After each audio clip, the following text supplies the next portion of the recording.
Before Barack Obama, the last Democrat to run for president was John Kerry. John Kerry, a Navy veteran. His rank was lieutenant when he was discharged. He earned a Silver Star, a Bronze Star, and 3 Purple Hearts for his service in Vietnam. The whole reason John Kerry became a public figure in the first place after he came home from war was because it was so striking to see somebody as highly decorated as he was speaking out against the war. But then, of course, in 2004, he had the temerity to run for president against a sitting president who had started 2 wars but never fought in one. And so part of the campaign against John Kerry was to try to erase his war hero status, to deny that he deserved the medals he had earned, to say that he was a coward, that he had lied to get those medals. When you research the swift boating of John Kerry, one of the most visually jarring things is when you get to the swift boating book, the book that attacked him for his service in Vietnam. When you look at that book cover, look at that little sash across the right corner there. Look at that little Miss America looking sash up there. New York Times #1 bestseller. Seriously, that thing. The same guy who did the debunked but politically lethal swift boating book has another potential #1 bestseller on the way. It's not even out yet, but it hit #1 on the Amazon bestseller list last week. It's called Where's the Birth Certificate? The Case That Barack Obama is Not Eligible to Be President. This new book from the Swift Boat guy is being published by WorldNet Daily, which has been the sort of hub for the people on the right who have attacked President Obama as secretly foreign. If you want to buy the new President Obama is Secretly Foreign book by the Swift Boating guy, you do not have to go to Amazon. You can get it straight from the WorldNet Daily online superstore. They're selling it at a discounted price of $8.70 more than the Amazon price. Yeah, you'll find it for sale in their special birther section. There's a whole section at the WorldNet Daily Superstore just for birth certificate specialty items. They also invite you to spend between $2,000 and $5,000 to underwrite ads for the book, going right over the heads of the hopelessly biased and politically correct press. You can actually pay for that. You can pay for it once, or you can have it deducted from your account on a monthly basis. The WorldNet Daily Superstore is also peddling Where's the Birth Certificate yard signs and rally signs for $19.95 each. Undocumented worker magnetic easy-off adhesive bumper stickers calling the president an undocumented worker. Get it? There are $4 White House eligibility postcards where they've planted the Where's the Birth Certificate sign on the White House lawn, thanks to the miracle of Photoshop. You can buy birther on board bumper stickers or magnets. There's a reason they call this thing the Superstore. This is not like the birther bodega. This is a whole lot of birther merchandising. And everything is frankly really expensive. What these folks have been demanding is that President Obama release his long-form birth certificate, right? President Obama astonishingly actually did that today. No, you were not high. It really happened. Even if you were high, seriously, it still happened.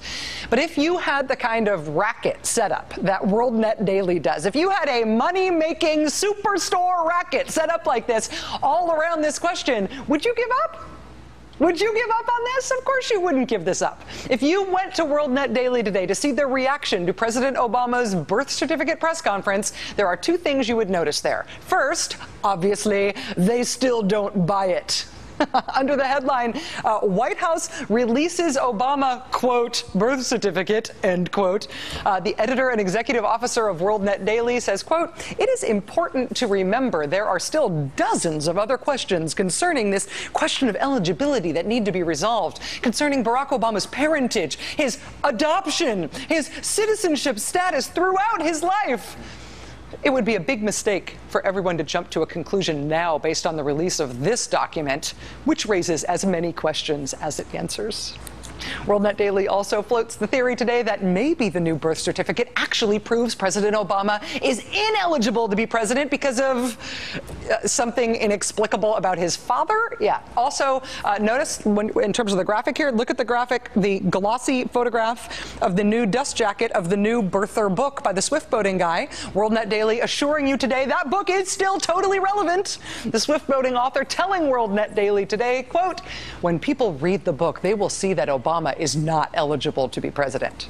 Still. This new book they are trying to make all this money off of isn't even out yet. So, of course, they can't let this issue go. This is a money-making scam. This is a racket. And that is one reason that it exists, and it is continually promoted, and it will persist. But, you know, not everybody implicated in this is a grifter. Conspiracy theories are sort of their own reward. There is a reason that Glenn Beck is a popular television and radio host.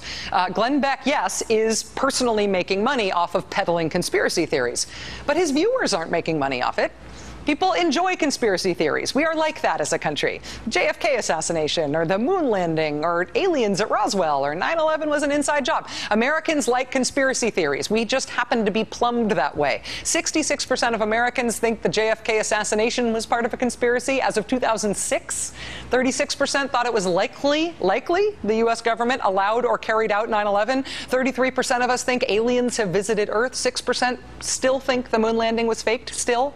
It's not always a ton of people, but enough of us, a good amount of Americans, fall for stuff. We are plumbed to believe this kind of stuff. And that makes this country fertile territory for another group of people that is promoting this. Another group of people that has a material interest in holding on to the Barack Obama is secretly foreign birth certificate story.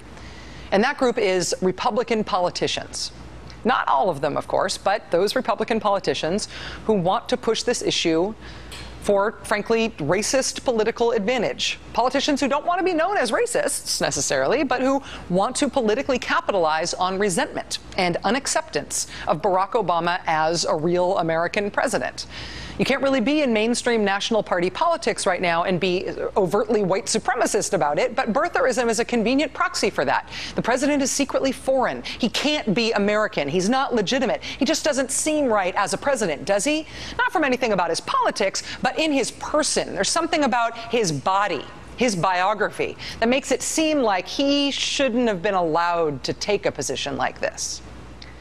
The birth certificate as an excuse to just question whether or not Barack Obama should have been allowed to run for president was really laid bare when the birther presidential candidate Donald Trump started expanding his questioning of the president's birth certificate to a bunch of other things he thinks ought to be questioned about the president now, too.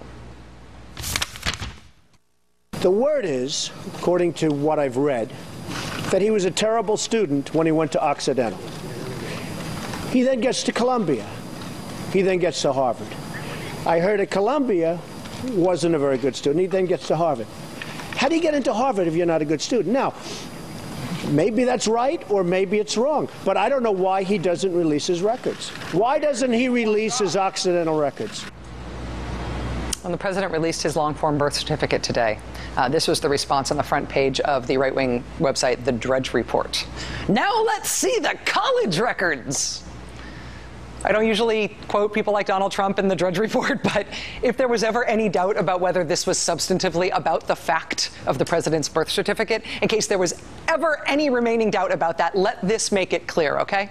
It is almost helpful to have the birth certificate thing substantively out of the way so we can all see that this has always just been a stand-in for raw racial questions about whether a man like President Obama should have even been allowed to run for this job.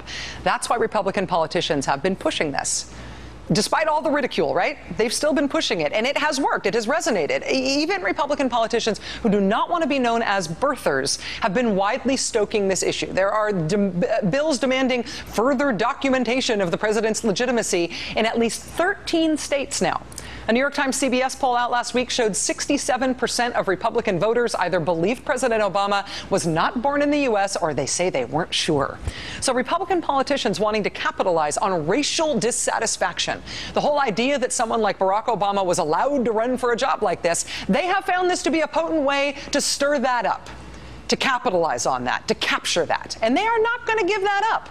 Congressman Louis Gohmert of Texas today announcing that this whole thing with the president in the briefing room and the birth certificate only proves that we need a federal birther bill, like the one he co-sponsored back in 2009. Newt Gingrich, potential presidential candidate, responding to this incident today by saying, of the president's decision to release his long-form birth certificate, Mr. Gingrich's response was, what took him so long?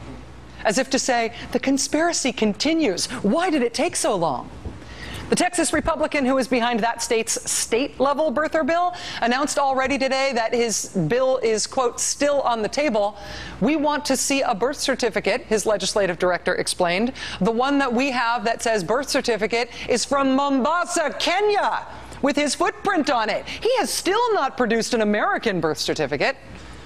What she's talking about with the Kenya thing is one of the many very badly forged fake foreign birth certificates that have circled on the internets. It has been and continues to be total bullpucky. But politicians do continue to push this stuff. That was not somebody like in the comment section of WorldNet Daily. That was the legislative director for a state legislator. And now that this issue is even more substantively confirmed to be bullpucky, why would we expect politicians who've been getting so much traction on this to stop pushing it? And the grifters, same deal. Now that this is even more substantively proved to be bullpucky, it was bullpucky before, why would they stop now? All of the reasons they had to push this stuff before, they still have to keep pushing it. All of the incentives still line up. So the politicians, I can understand why they'd keep pushing it. The grifters, I got it. Here's the thing I don't understand. What is the reason for any journalist to have pushed this? What do you think about this birth certificate issue? I mean, it has not been my main issue, but it kind of does get a little odd here after a while. Can't they just produce it? Let's say that the people you have investigating, are they still investigating in Hawaii? Well, I don't want to comment on that, but I can tell you there are a lot of problems with this. He has not given a birth certificate. And you know what? I wish he would. I'll give you an example. We could have ended simply. Just show it to us and it'd be over. Show us the birth certificate. Thank you very much, Steve. I appreciate that. Just show us the birth certificate. It's that simple. It's that simple. Listen, reporting on spending press time covering birtherism itself, I think, is a defensible thing. Reporting on this as a phenomenon, reporting on the fact that this is a fundraising racket, and that it is money-making on the right, debunking this as a conspiracy theory, those are all respectable excuses for spending time talking about the birther phenomenon in a news context. But what is the excuse?